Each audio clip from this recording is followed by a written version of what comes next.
Today we are talking about the 2024 P770 irons just released from Taylormade, and we all have those questions. How do they stand up, P770 versus the P790? We are going to review those clubs today. We're going to talk about lofts, we're going to talk about specs, and we're going to talk about what kind of handicap level should be putting these P770 irons in their bag. And guys, if you are new to this channel, then welcome to this channel. Please consider hitting that subscribe button below. We are trying to get to 50,000 followers on the channel by the end of the year. And guys, if you've been a subscriber for a while, I hope you're enjoying the content. Thank you very much for the support. Let's get into talking about the irons. And obviously we are out here today putting those P770s to the test. The 2024 club, so brand new out. Again, a little bit of a weird time, obviously, a mid-season release. Comment below, guys, when do you normally purchase your clubs? When do you look to get fitter? Because you might have got some new irons, you might have got the 2023 version of these only in January or February before this season. And now we've got another option out there. But we'll talk through the technology in these 4-iron first. A little bit out of balance. But straight away there, exactly what you're expecting from these P770s. That is a 4-iron and that launched exceptionally high. But the big thing that comes to mind, and the big thing that we get asked when we're talking about the P770s, who are they for, what lofts do they come with, and again, price point, what are they going to be comparing to? Again, feeling fantastic. Long iron there, doing exactly what you expect from a P770. Launching high, plenty of carry, and that's what we want. And lofts obviously are a big talking point here. When people think about hollow body clubs, they often think that they are power bats or they have strong lofts. They're going to go a long way just because obviously your 6-iron is the old-fashioned 4-iron. And not so much here, obviously 4-iron coming in at 22 degrees. So, you know, not too strong at all there. But for me, the biggest thing is pitching wedge at 45 degrees. So again, plenty of loft on that. It's not a 42 degree pitching wedge that is going to go a lot further, and it's not a 4-iron that is ridiculously strong. So still, the technology in these clubs are encouraging you to get obviously a higher ball flight with your longer clubs. Again, reduce that spin but get the launch high, and then with your shorter clubs still get plenty of spin going into the green. So that's where obviously we need to talk about who are these clubs directed to. And that's where for me I think these tick boxes for a lot of golfers. I've seen plus handicap golfers have these. I've seen 20 plus handicaps also have these clubs, and this is where obviously you are getting that thinner top line compared to those P790s. You're not getting as much offset on there, so if you are somebody who misses that ball to the left, then these are going to help you. We're still going to get the launch from your long irons. We're still going to get the spin and control from these short clubs. This is a pitching wedge here. And again, it's just a nice controlled one on this par 5 at Waterfront.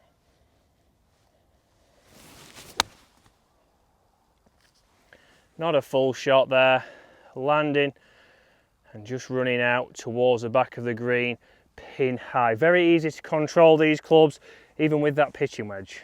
But let's talk about that technology. So let's talk about the technology in these clubs, and the first thing we know is these are a more compact player's shaping. So again, they are a little bit shorter in the blade length, they have that thinner top line, and they are to suit that kind of golfer who doesn't want to see something maybe as big and more offset like the P790. Again, we know it has the forged hollow body construction, it has been the leader in this. So the irons consist of a thin wrap around a forged 4140 steel face, soft carbon steel body, and up to 46 grams of tungsten weight, designed to deliver explosive distance but also give you that forgiveness. And again, when we go then from there, we're looking at the speed foam. That has been one big thing that has been talked in previous generations, and we do have an ultra thin urethane foam injected inside the head, again to help push the limits of the face and the speed to help you get that longer distance but also improve that feel. Again, the through slot speed pocket,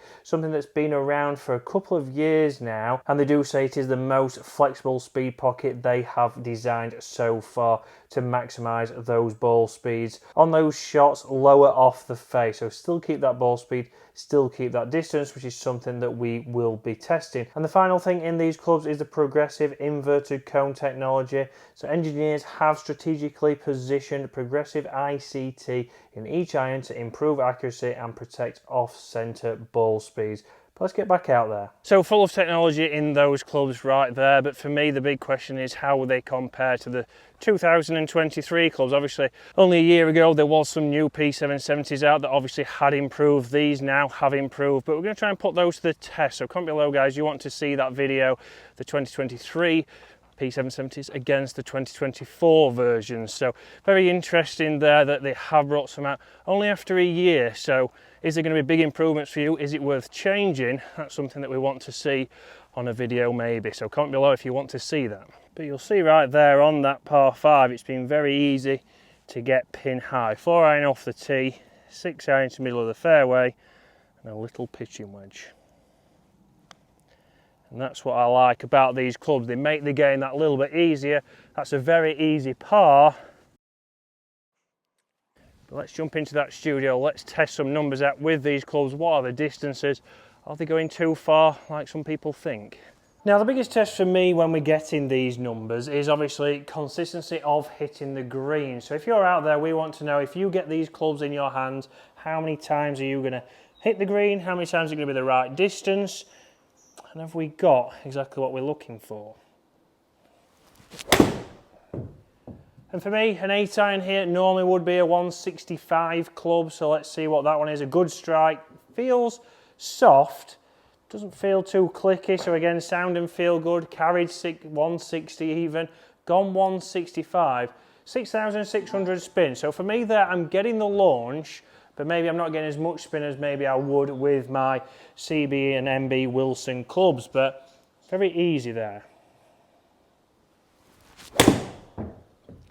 Right, interesting there, toe strike there, did sound a little bit clicky, but still reaching the green. Dropped there down to 147, gone 155, so lost 10 yards, but a total miss hit. Still got the same amount of spin, interesting, and we still got a good flight even from the total miss strike. Good strike again there, and we can see the height on those shots coming down nice and soft. 157 carry, 161. So interesting for me, obviously these are a little bit stronger loft wise, but I'm getting that launch, I'm not getting it going too far there. But if I wanted to flight one down a little bit now,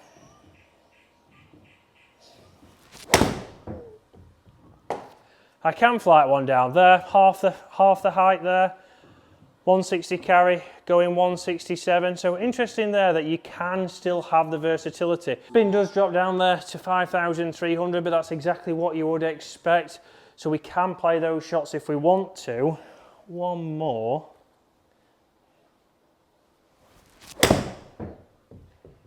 And again, really easy. I'm not trying to hit that. I'm not trying to help the ball in the air. It just launches high, 160, 165. So very consistent. But for me, this is exactly what you expect from the P770s and why they have been the top of the market in this category for a long time. But how will this 4-iron do? Again, we know from these clubs, yes, in the longer irons, they are designed to launch higher with lower spin. So is it something that you don't have in your bag that you might now put back into your golf bag? That's the big question. So a change of scenery now, different range, and we're at 207 yards. I'd say my 4-iron is going to be between around about 200 and 220. Again, a narrow green on this, but let's see how it does. Straight away, the launch that we've seen outside, a nice high launch there, landing at 205, but stopping before 215. So landing angle there for me, not what you expect from a 4-iron. A lot of you might be saying, well, I've got a hybrid in at this distance, but for me, potentially this could be something that will still get you that launch and you can put an iron back in your bag.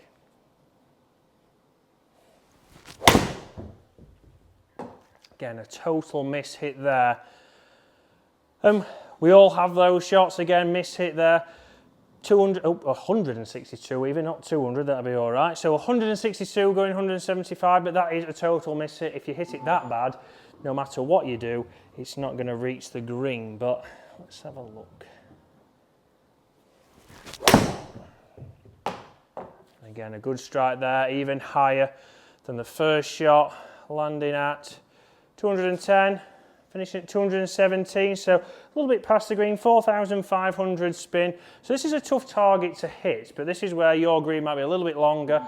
We're getting up there. We know that it's going to get that landing angle from how these clubs are designed.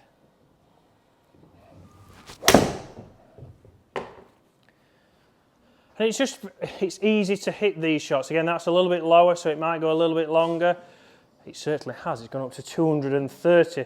That might be a worry for me if I had these clubs in there. A good strike there. I get it a little bit lower and I've gained nearly 30 yards in total. Again, carry-wise, it's gone up to 215 yards carry, which would be a pretty long carry for me.